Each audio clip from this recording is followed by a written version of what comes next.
السلام علیکم ورحمۃ اللہ وبرکاتہ۔ الصلاۃ والسلام علیک یا رسول اللہ، الصلاۃ والسلام علیک یا حبیب اللہ، الصلاۃ والسلام علیک یا نبی اللہ، وعلی آلک وصحابک یا نور اللہ صلی اللہ تعالی علیہ وسلم۔ میرے پیارے آقا صلی اللہ تعالی علیہ وسلم کے پیارے دیوانوں، آئیے آج ایک درود پاک سیکھنے کی اور ایک عظیم ایمان لانے والی برکت والی بات سننے کی سعادت حاصل کریں گے۔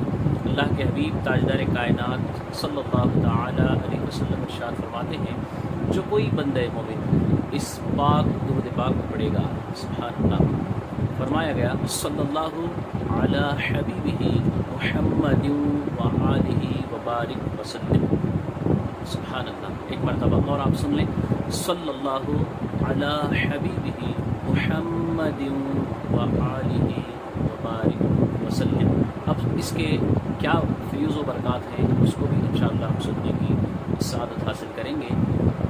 فرمایا گیا جو بھی بندہ اس پاک درود پاک کو پڑھے گا، اللہ کے حبیب سید عالم صلی اللہ تعالی علیہ وسلم ارشاد فرماتے ہیں، یہ درود مبارکہ اتنا عظیم اور ایسا بابرکت ہے، اس کی خصوصیت یہ ہے کہ اس درود پاک کو پڑھنے والے کو اللہ کے حبیب سید عالم صلی اللہ تعالی علیہ وسلم اپنی بارگاہ کی حاضری کا شرف عطا فرماتے ہیں۔ سبحان اللہ، سبحان اللہ۔ جو بھی بندہ مومن پڑھے گا اس پر رسول اعظم رحمت عالم صلی اللہ تعالی علیہ وسلم کا خاص کرم ہوگا، خاص نظر رحمت ہوگی، سبحان اللہ۔ پھر اس کے ساتھ یہ بھی فرمایا گیا، جو بھی بندہ مومن اس درود پاک کو پڑھے گا اس کی جائز تمنائیں، جائز دعائیں، جائز مقاصد اور مرادیں انشاءاللہ درود پاک پڑھنے کے عوض میں پوری ہوں گی، سبحان اللہ۔ اور آخری بات یہ بھی بتائی گئی، اللہ کے حبیب تاجدار کائنات صلی اللہ تعالی علیہ وسلم ارشاد فرماتے ہیں، جو بندہ اس پاک درود پاک کو پڑھنے کا عادی بن جائے گا، اس کے دل میں محبت رسول صلی اللہ تعالی علیہ وسلم روز بروز، دن بدن، لمحہ بلمحہ بڑھتی ہی چلی جائے گی، سبحان اللہ۔ اس سے بہتر اور کوئی وظیفہ نہیں ہو سکتا۔ ہم سب چاہتے ہیں کہ حضور رحمت عالم صلی اللہ تعالی علیہ وسلم کی ہم پر خاص نظر رحمت ہو، نظر عنایت ہو، اور رسول رحمت صلی اللہ تعالی علیہ وسلم کی محبت ہمارے دل میں زیادہ ہو جائے، اور رسول رحمت صلی اللہ تعالی علیہ وسلم کی مدینے کو جانا ہم سب چاہتے ہیں۔ ہر دعاؤں میں ہم یہی تو کہتے ہیں، دکھا دے الہی وہ مدینہ کیسی بستی ہے، جہاں پر مولا رات دن تیری رحمت برستی ہے۔ تو میرے پیارے آقا صلی اللہ تعالی علیہ وسلم کے پیارے دیوانوں، بہترین وظیفہ ہے ہمارے لیے، ہماری دعائیں بھی قبول ہوں گی، ہمارے دلوں میں رسول اعظم صلی اللہ تعالی علیہ وسلم کی محبت بھی زیادہ ہو جائے گی، اور اللہ کے حبیب تاجدار کائنات صلی اللہ تعالی علیہ وسلم کی نظر رحمت بھی بڑھ جائے گی، اور حضور رحمت عالم صلی اللہ تعالی علیہ وسلم کا مدینہ دیکھنے کا شرف بھی مل جائے گا، سبحان اللہ۔ اب آئیے، حضرت سیدنا ابراہیم خلیل اللہ علیہ السلام کو جب آتش نمرود میں ڈالا گیا تو نمرود کی ایک بیٹی تھی، ان کا نام تھا رغفہ۔ آپ کا ایمان لانے کا ایک عظیم واقعہ ہم سننے اور سیکھنے کی سعادت حاصل کریں گے انشاءاللہ۔ جب حضرت سیدنا ابراہیم خلیل اللہ علیہ السلام کو آگ میں ڈالا گیا تو نمرود کی بیٹی رغفہ نے باپ سے کہا، ابا حضور، چند دنوں سے حضرت ابراہیم علیہ السلام کو آگ میں ڈالا گیا ہے، اگر آپ کی اجازت ہو، اگر آپ اس بات کی اجازت دیتے ہوں تو میں چھت پر چڑھ کر کے انہیں دیکھ لوں کہ ان کا کیا حال ہے۔ تو نمرود نے کہا، بیٹی، وہ جل کر خاکستر ہو گیا ہوگا۔ اللہ اکبر۔ پھر اجازت مانگی، بار بار اجازت مانگی تو نمرود نے اجازت دے دی۔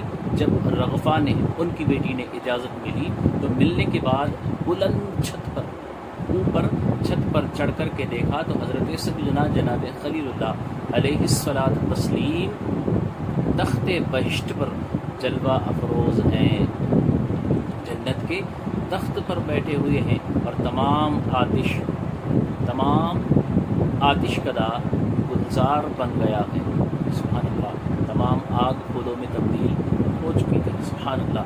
رغفہ نے کہا، اے سیدنا جناب ابراہیم، کیا وجہ ہے کہ آگ تجھے کیوں نہیں جلاتی؟ آگ آپ کو کیوں نہیں جلاتی؟ آپ نے فرمایا، سبحان اللہ، کتنا ہی پیارا جواب آپ نے دیا۔ اللہ کے نبی حضرت سیدنا خلیل اللہ علیہ السلام فرماتے ہیں، جس کے دل میں اللہ تبارک و تعالیٰ کی معرفت ہوتی ہے آگ سے کبھی نہیں جلائے گی۔ سبحان اللہ، جس کے دل میں اپنے رب کی معرفت ہوتی ہے آگ سے کبھی نہیں جلائے گی۔ یہ سن کر کے رغفہ نے کہا، اے ابراہیم علیہ السلام، کیا مجھے آپ کے قریب آنے کی اجازت ہے؟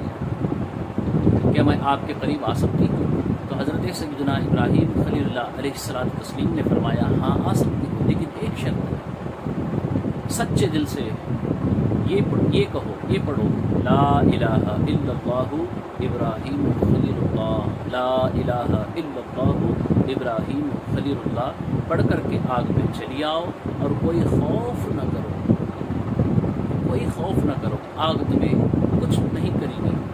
رغفہ نے مکان کی اونچی اس بلندی سے کلمہ پڑھتے ہوئے، لا الہ الا اللہ پڑھتے ہوئے آگ میں چھلانگ لگائی اور حضرت سیدنا ابراہیم خلیل اللہ علیہ السلام کے پاس پہنچ گئی اور اپنے ایمان کو تازہ کیا، کلمہ پڑھا، مسلمان بن گئی۔ سبحان اللہ، سبحان اللہ۔ اور پھر سلامتی کے ساتھ اپنے باپ کے پاس واپس اپنے گھر پہنچ گئی۔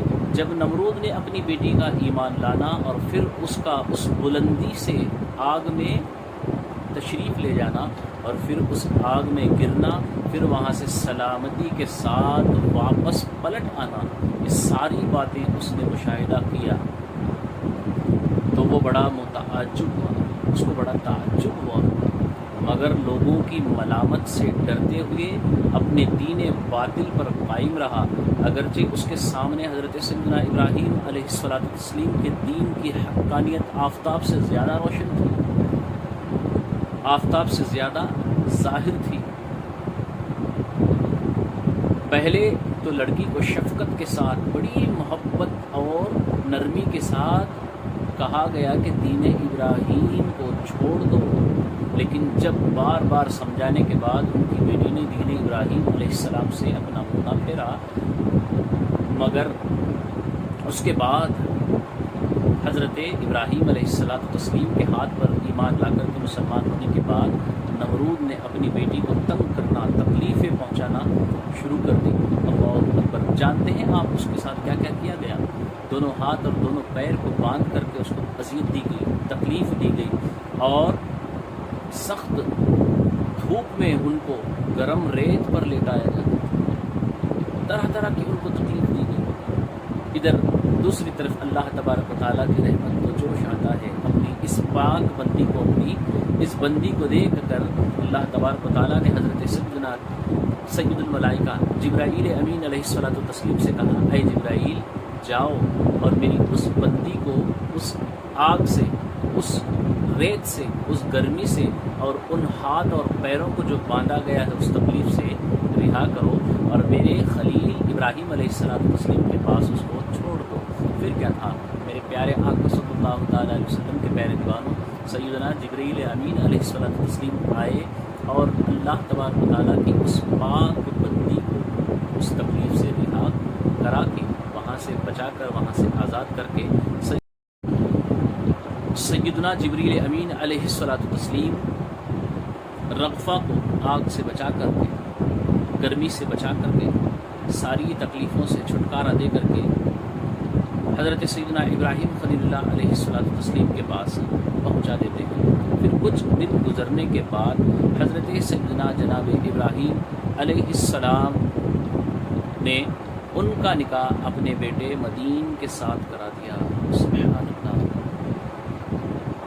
اللہ تبارک و تعالیٰ نے اس سعادت مند لڑکی سے 20 فرزند، 20 ان سے بیٹے پیدا ہوئے، ایک کے بعد ایک، ایک کے بعد ایک، 20 بچے ان سے اللہ تبارک و تعالیٰ نے 20 بچے ان کو اللہ تبارک و تعالیٰ نے عطا کیے، سبحان اللہ، جو سب کے سب مسند نبوت پر فائز ہوئے، سبحان اللہ۔ میرے پیارے آقا صلی اللہ تعالیٰ علیہ وسلم کے پیارے دیوانوں، اس درس سے ہمیں یہ بھی پتہ چلا کہ اللہ کے حبیب حضرت سیدنا خلیل اللہ، اللہ کے نبی سیدنا ابراہیم علیہ السلام نے فرمایا، جس کے دل میں اللہ تبارک و تعالیٰ کی معرفت ہوتی ہے آگ اسے کبھی نہیں جلاتی۔ تو ہمیں چاہیے کہ اپنے رب کی معرفت حاصل کریں، اپنے رب تبارک و تعالیٰ کا ذکر کریں، اس کی برکت سے انشاءاللہ تبارک و تعالیٰ ہمیں دنیا کی آگ بھی نہیں جلائے گی، قبر کی آگ بھی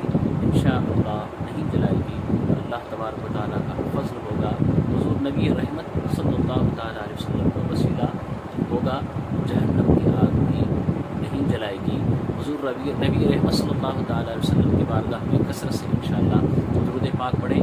یہی ایک ایسا وظیفہ ہے جس کی بدولت ہم دنیا قبر اور آخرت میں انشاءاللہ کامیاب ہوں گے، اور یہی ایک ایسا وظیفہ ہے جس کے ذریعے سے ہمارے دلوں میں نبی رحمت صلی اللہ تعالیٰ علیہ وسلم کی محبت بڑھتی چلی جائے گی۔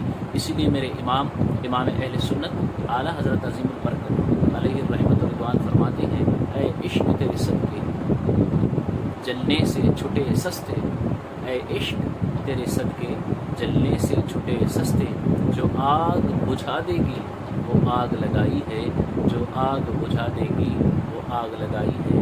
السلام علیکم ورحمۃ اللہ